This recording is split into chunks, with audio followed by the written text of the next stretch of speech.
Lepsény Nagyközség önkormányzata nevében sok szeretettel és tisztelettel köszöntöm mindazokat, akik a mai napon megjelentek az 1848-as nemzetőreink emlékművénél, hogy közösen emlékezzünk. Emlékezzünk a 165 évvel ezelőtt történtekre. Egyszer ugye a történelmi könyvből már jól ismert Pákozdi csatára, aminek holnap lesz a pontos évfordulója, és az azt megelőző pár napra, ami végül is fontos történelmi eseményeket rögzít a helyi lakosság számára is. 1848 májusában, mikor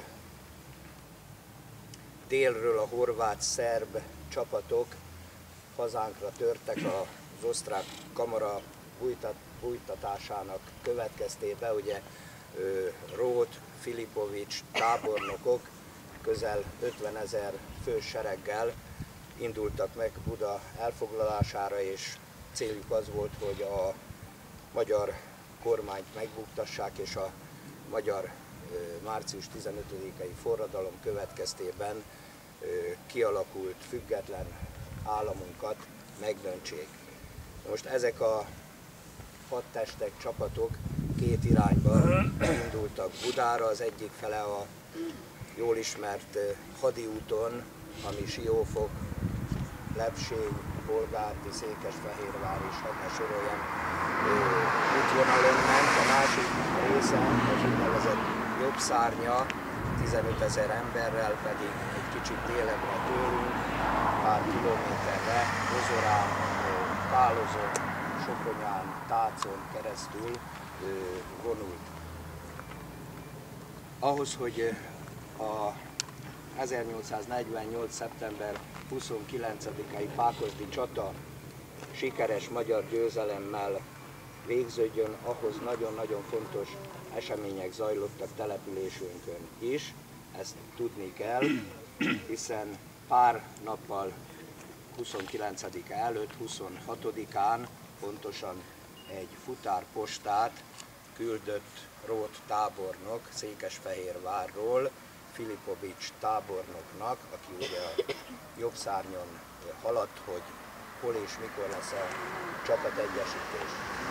Ezt a futárpostát 16 osztrák és horvát katona kísérte, és bal szerencséjükre Lepsényben a csártánál álltak meg pihenőt tartani, és pontosan akkor a mezőszentgyörgyi népfelkelők, nemzetőrök meglátták, hogy ott tartózkodik ez a kis csapat, és rájuk támadtak, és hát egész reggeltől délutánig tartó hajtóvadászatban az összes katonát levadázták, mind megölték, és a futárpostát kézre kerítették. Így tehát az értesítő levél nem jutott el a közel 15 000 főt tartalmazó Filipovics tábornok kezébe. Így aztán nem is tudtak egyesülni azok a csapatok, amikre ugye szükség lett volna, és a magyar újonnan alakult, jó részt kiképzetlen nemzetőrökből hazájukhoz hű férfiakból álló sereg győzedelmeskedett. Tehát ezek voltak az előzmények, erre emlékezünk minden évben, immár 15. esztendeje, mint ahogy látjuk az emlékkövön 1998-ban állítottuk fel, igen viszont tagságos körülmények között. Azért hadd mondjam el, hogy nem volt ez egy olyan egyszerű dolog, hogy Lepsénybe ezt a teret itt ki tudjuk alakítani, és hát a saját szabadság harcosainkra, mindarra a 123 emberre, akinek a tiszteletére állítottuk ezt a követ, emlékezhessünk most már 15 éve. Igen nagy ellenállás volt az akkori helyi vezetés részéről, éppen most beszélgettük és idéztük fel néhány ma már groteszk és nevetséges pillanatot, hogy például a farkasfokkal díszített 48-as zászló utánzó táblánkat eltüntették, majd a rendőrségnek kellett aztán kinyomozni, hogy ki vitt el és hova vitt el, meg hát hasonló helyzetek voltak. Nagy ellenállás övezte az emlékmű felállítását. Még máig sem értem, hogy miért, talán azért, mert egy másképpen gondolkodó kis társaság alakult abban az időszakban, amit úgy hívtak, hogy Lepsényi Népkör Egyesület, és egy kicsit a nemzeti érzelmek vezérelték a társulat tagjait, és ebben a nemzetben, a magyarságba vetett hitünket próbáltuk akkor demonstrálni azzal, hogy létrehoztunk egy ilyen kis egyesületet. Emlékezni kell azokra is, akik részesei voltak tevőlegesen az emlékmű felállításának, de sajnos ma már nem lehetnek közöttünk, hiszen tudjuk, hogy az élet ez kiszámíthatatlan, és jó egy pár olyan volt barátunk, akit ma már csak tisztelni tudunk, de magunk között nem találunk és nem foghatunk naponta kezet velük. Volt részese ennek az emlékmű építésnek, többek között Teveli Imre köműves, Kajdi Józsi barátom, aki képviselő is volt, és hát hadd ne soroljam a neveket, Kis Ferencet, az utcában, ahol szintén jó, velünk együtt voltunk, jó magyar emberek mind, akik ma már nem élhetik meg azt a napot, hogy itt legyenek. De az irántuk érzett tiszteletünk és a 123 nemzetőr iránt érzett tisztelet is azt parancsolja minden jó érzésű, tisztességes lepsényi embernek, hogy ezen a napon jöjjön össze, hajtson fejet, emlékezzen rájuk, illetve ha elmegy itt az utcán, a járdán, akkor emelt fővel tekintsen fel erre az emlékműre. Hiszen valójában ugye most már, mint ahogy mondtam, nem csak egy történelmi eseménynek állít jelképet az emlékmű, hanem konkrétan név szerint 123 lepsényi lakosnak, akik önként vállalták a halált is, ha kellett, jelentkeztek nemzetőrnek, és védték, vagy próbálták megvédeni a magyar hazát, meg azoknak az embereknek, akik hittek abba, hogy 1848 eszméje az politika felett áll, és kitörölhetetlen a magyar nemzet tudatából. 15 éve áll itt, és hirdeti ez az emlékmű, hogy igazán volt mindazoknak, akik vagy vállalták a veszélyt adott időben 48-ban, vagy azoknak is, akik elhatározták és eldöntötték, hogy ezt az emlékművet itt felállítják. És nagyon bízom benne, hogy továbbra is lesznek olyan emberek, akik nem fogják elfelejteni, hogy miért állít ez az emlékmű, mi a célja, mit hirdet, és időnként tiszteletüket teszik az emlékmű előtt. Én még egyszer nagyon szépen megköszönöm, hogy megjelentek. Mielőtt a koszorúzást megkezdenénk, egy kicsit adjuk meg az ünnepélyes formáját is a mai nap eseményeinek, illetve a történelem előtt tisztelegjünk azzal, hogy közösen énekeljük el a himnuszt, majd azt követően a nyugdíjas énekkar és a Lepsényi Cirbolya Cita zenekar rövid alkalomhoz illő műsorát hallgatjuk meg. Ezt követően pedig megkérek mindenkit, akik koszorúval is szeretnének tiszteletet tenni az emlékműnél, hogy megfáradjanak a koszorúzáshoz. Köszönöm szépen, hogy meghallgattak.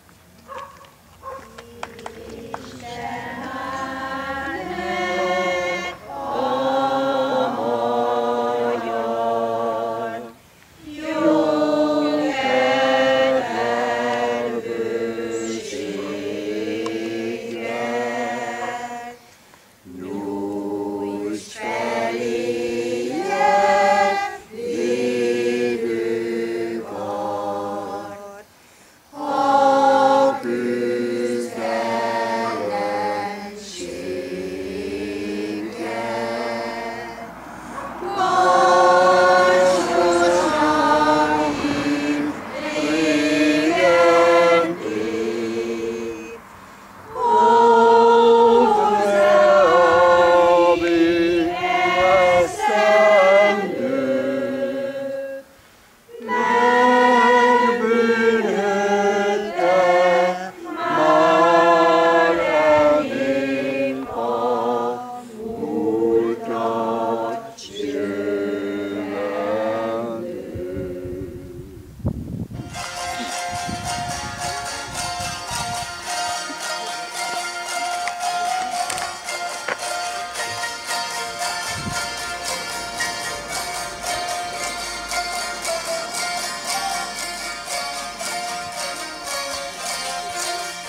nézzünk szemedbe, oly sokáig vártunk rád epedve.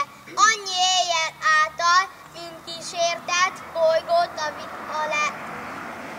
lelkünk a világban, érted? Kerestünk mi égen földön téged, egyetlen egy igaz istenséget, te vagy örök, többi mint bálvány, mely leroskad egy ideig állván. Te vagy a mi törvényes királyunk, trónusonnál ünnepelve állunk. Körülötted millió s millió fákja, meggyújt szíveink lobogó lángja. Ó, tekints ránk, fönséges szabadság, vess ránk egy ilyetető pillantást, hogy erőnk, mely fogy az örömláztól, szaporodjék szemed sugarától. Várj nékünk, ellenségünk, egész világ látom én, szegény magyar, te magad vagy ezen a föld kerekén, akivel mi megosztottunk asztalunknak ételét, ruháinknak, hajlékunknak éhen kórász volt elég. Aki hozzánk jönne mostan bajainkat osztani, aki velünk kezet fogna, nincs barát, nincs atyafi. Na de semmi, jó az Isten, úgy lesz, ahogy lenni kell. Hagyjanak el, csak magunkat, mi magunk, de hagyjuk el. És mi nem hagyjuk magunkat, még lesz egy kéz és egy kard. Fogadom azt, hogy megbánja, aki bántja a magyar. Hosszú a mi türelmünk, de ha egyszer kifogadunk, akkor aztán hosszú ám és rettentő a haragunk. Tudhatják az ellenségink, mint viselünk háborút, ha pedig már elfeledték, jól van, majd eszünkbe jut. Úgy elütjük velük őket, ha türelmünk megszakad, hogy magunk is megsajnáljuk szegény nyomorultakat.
díjakat előadó nyugdíjas énekkart, citera együttes és az általános iskolások szereplését, és köszönöm a felkészítőknek ezt a szép műsort. Most pedig a koszorúzás következik.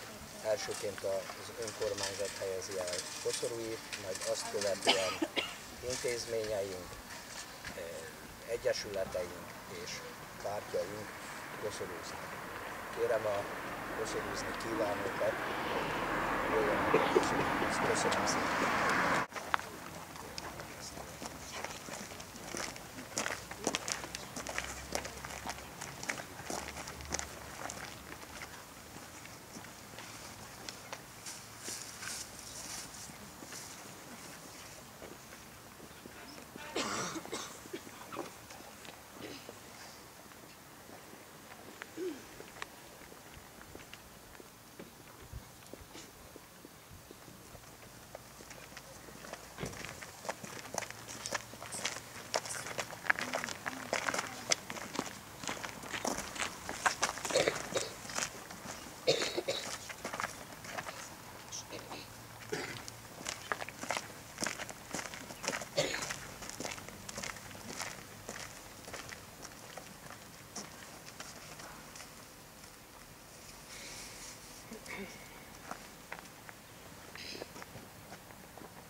Esik.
Tisztelt Hölgyeim és Uraim!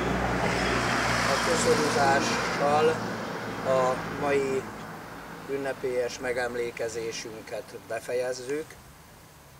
Kívánok mindenkinek jó pihenést a hétvége hátralevő időszakára, és mielőtt elmegyünk, második legszentebb imánkat, a szózatot nagyon kedvesek is ünnepeljük.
Köszönöm szépen a megtisztelő jelenlétet mindenkinek.